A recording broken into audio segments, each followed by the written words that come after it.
Hello friends, welcome to learn and fun.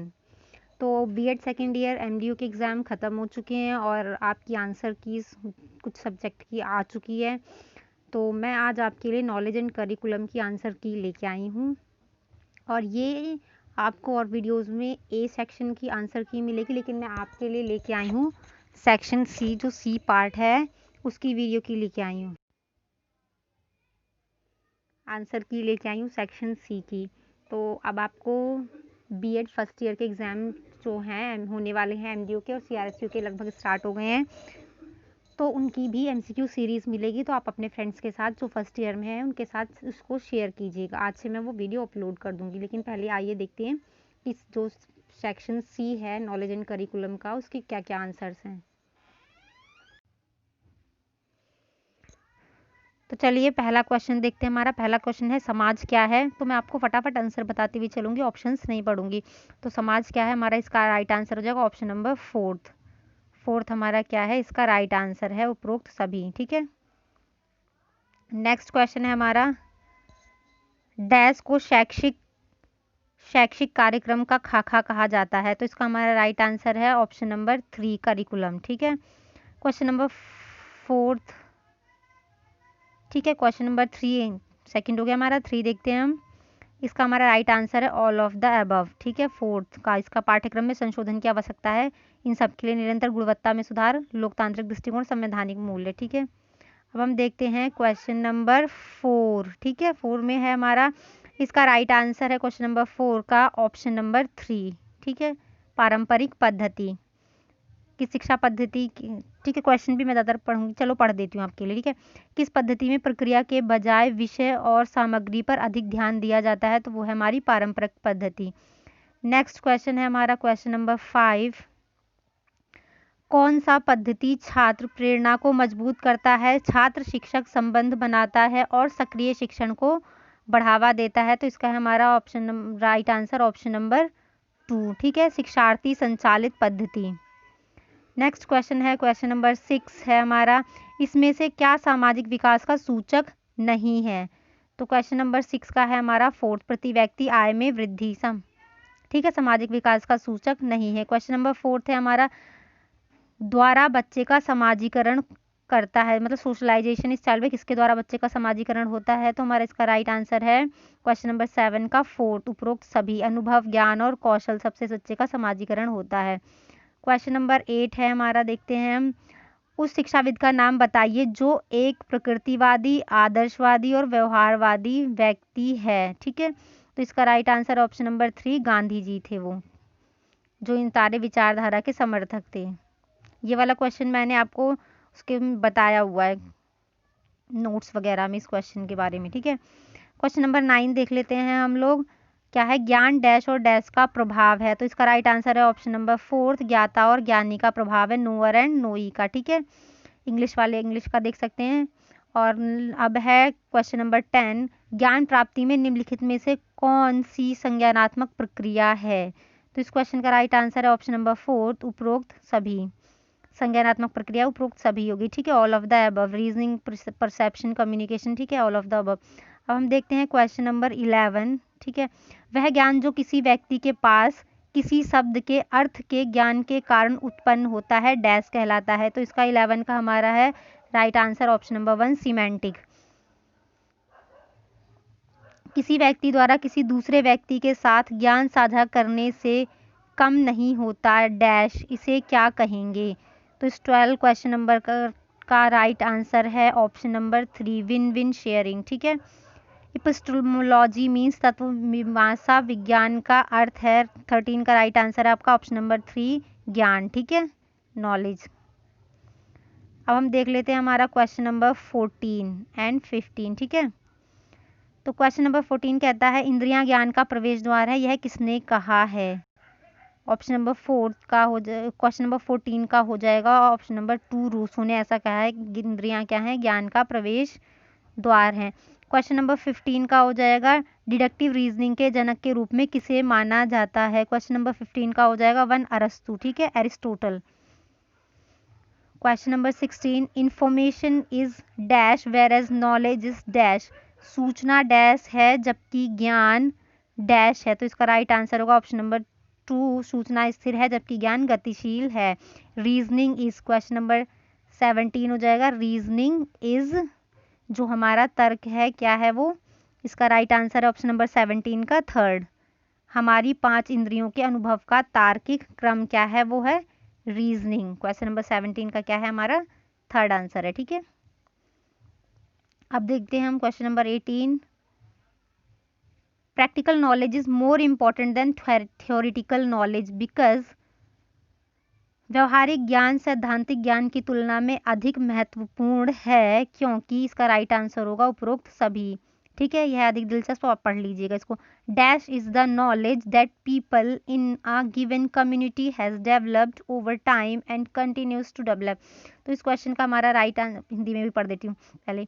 Dash वह ज्ञान है जो किसी दिए गए समुदाय के लोगों ने समय के साथ विकसित किया और विकसित करना जारी रखते हैं। तो इस क्वेश्चन का राइट आंसर है स्थानीय ज्ञान। क्या है? स्थानीय ज्ञान, लोकल नॉलेज।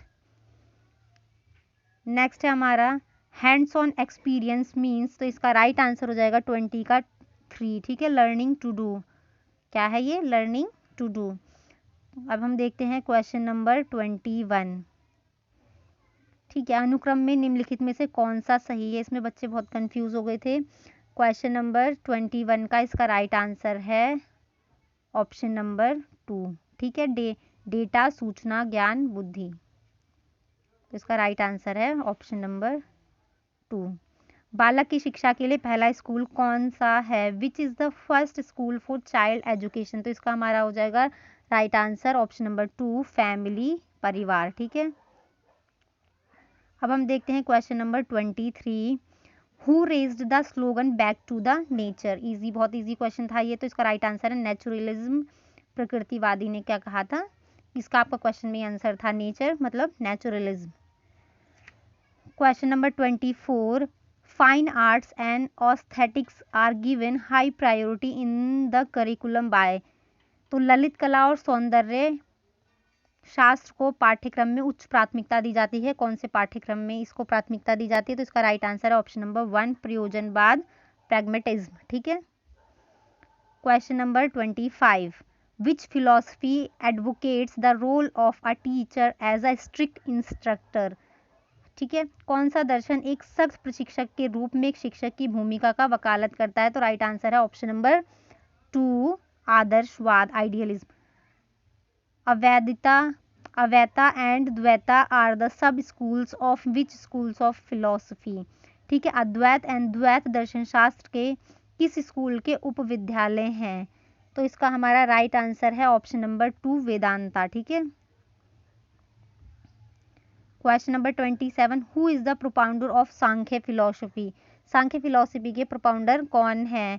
संस्थापक कौन है सांख्य फिलोसफी के? तो इसका राइट आंसर ऑप्शन नंबर 4, उस क्या है? कपिला, ठीक है। नेक्स्ट है हमारा question number 28। Education philosophy is important study for teacher as. शैक्षिक दर्शन शिक्षकों के लिए महत्वपूर्ण अध्ययन है किस है? तो इसका राइट आंसर है हमारा ऑप्शन नंबर 1, ठीक है। वे अपने स्वयं के दर्शन को स्पष्ट करके अपने काम में सुधार कर सकते हैं। Next question number 29। निम्नलिखित में से कौन संस्कृति की विशेषता नहीं है? तो इसका राइट आंसर है ऑप्शन नंबर 3, जन्मजात, ठीक है। इनेट जो है संस्कृति की विशेषता नहीं है। कल्चर क्या है? संस्कृति क्या है? राइट आंसर है ऑप्शन नंबर 1, सामूहिक व्यवहार का कुल योग, sum total of collective behaviour. Question number 31। Curriculum is a tool in the hand of the artist means teacher to mould his material means pupils according to his ideas, aims and objectives in his studio means school. Who gave this definition? पाठ्यचर्या कलाकार शिक्षक के हाथ में एक उपकरण है जो उसके स्टूडियो स्कूल में उसके विचारों, अभिप्रायों और उद्देश्यों के अनुसार उसकी सामग्री विद्यार्थियों को ढालने के लिए है। यह परिभाषा किसने दी? तो इसका राइट आंसर है ऑप्शन नंबर 2, कनिंघम, ठीक है। Next question number 32। किस पाठ्यक्रम में वांछित उद्देश्यों को प्राप्त करने के लिए एक अनुक्रम में सामग्री को पढ़ाने के लिए विभिन्न गतिविधियों की व्यवस्था की जाती है? इसका राइट आंसर ऑप्शन नंबर 3 गतिविधि केंद्र पाठ्यक्रम। क्वेश्चन नंबर 33 डैश पाठ्यक्रम को विभिन्न क्षमताओं और सीखने की शैली के छात्रों को एक ही सीखने के उद्देश्यों के लिए विभिन्न माध्यमों से काम करने की अनुमति देने के लिए डिजाइन किया गया है। तो इस क्वेश्चन का हमारा राइट आंसर है ऑप्शन नंबर 2, तो हमारा क्या होगा मिक्स्ड, मिश्रित। Next question number 34 hidden curriculum शब्द के प्रवर्तक कौन है? तो इसका राइट आंसर हो जाएगा हमारा फिलिप जैक्सन। क्वेश्चन नंबर 35 किस सिद्धांत ने उपयोगिता का सिद्धांत विकसित किया? तो ये हमारा हो जाएगा इसका राइट आंसर ऑप्शन नंबर 4 प्रयोजनवाद, प्रैग्मैटिज्म। क्वेश्चन नंबर 36 किस पाठ्यक्रम निर्माण के आधार पर पाठ्यक्रम का निर्माण बच्चों की रुचियों, प्राकृतिक प्रवृत्तियों, क्षमताओं के आधार पर किया जाता है? तो इस क्वेश्चन का राइट आंसर है 36 का ऑप्शन नंबर 3 मनोवैज्ञानिक आधार, साइकोलॉजिकल बेस।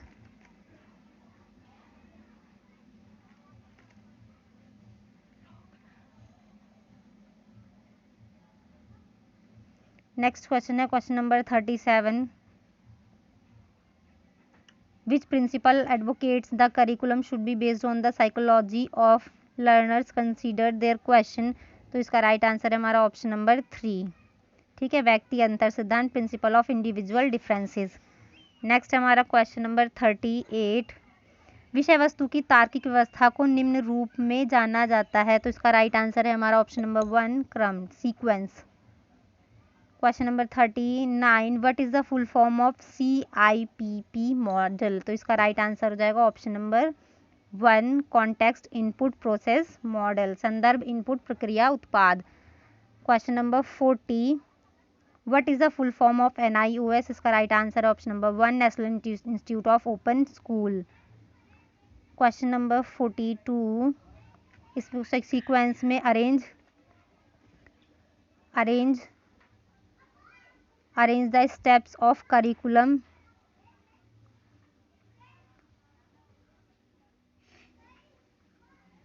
क्वेश्चन नंबर 41 रह गया, इसको पहले देख लेते हैं हम। Question number 41 choose the correct option for various of teacher autonomy, शिक्षक स्वायत्तता की बाधाओं के लिए सही विकल्प चुने। तो इसका राइट आंसर हो जाएगा 41 का option number 3 first and second. Next हमारा क्वेश्चन नंबर 42 पाठ्यक्रम निर्माण के चरणों को व्यवस्थित करें। तो इसका राइट आंसर है हमारा क्वेश्चन नंबर 42 का 2, ठीक है, second, fifth, first, fourth, third and sixth.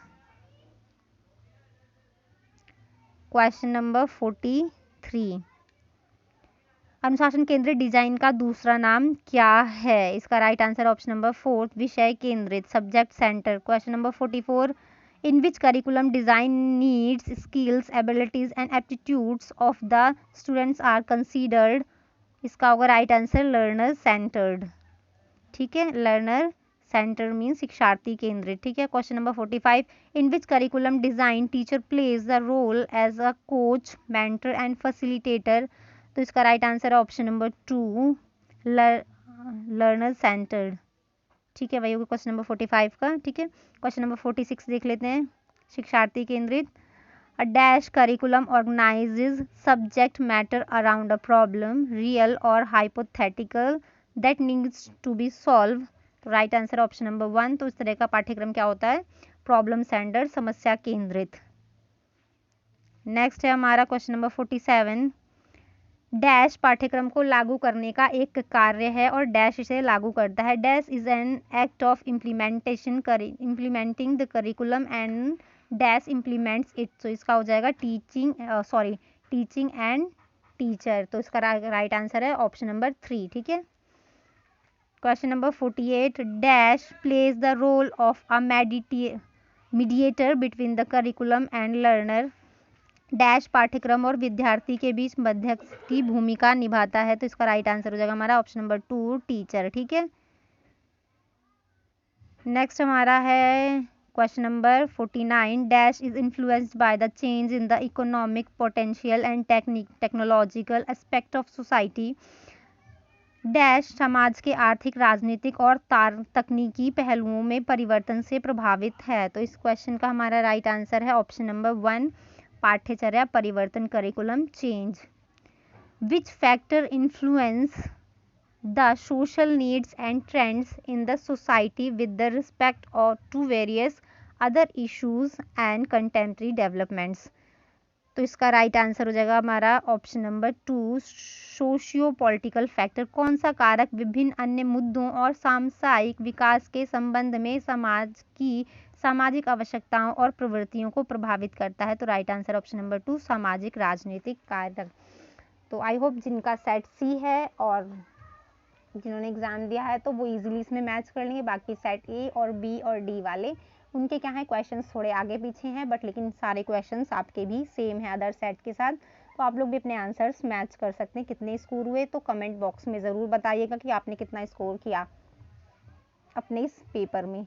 तो नेक्स्ट असेसमेंट फॉर लर्निंग का मैं आज उसको अपलोड कर दूंगी आज ही, तो आप उसका भी मैच कर सकते हैं। और फर्स्ट ईयर की एमसीक्यू सीरीज स्टार्ट होने वाली है, तो आप अपने फ्रेंड्स के साथ शेयर कीजिए, इसको भी शेयर कीजिए ज़्यादा से ज़्यादा और लाइक कीजिए और सब्सक्राइब करना मत भूलिएगा मेरे चैनल को। Thank you so much for watching.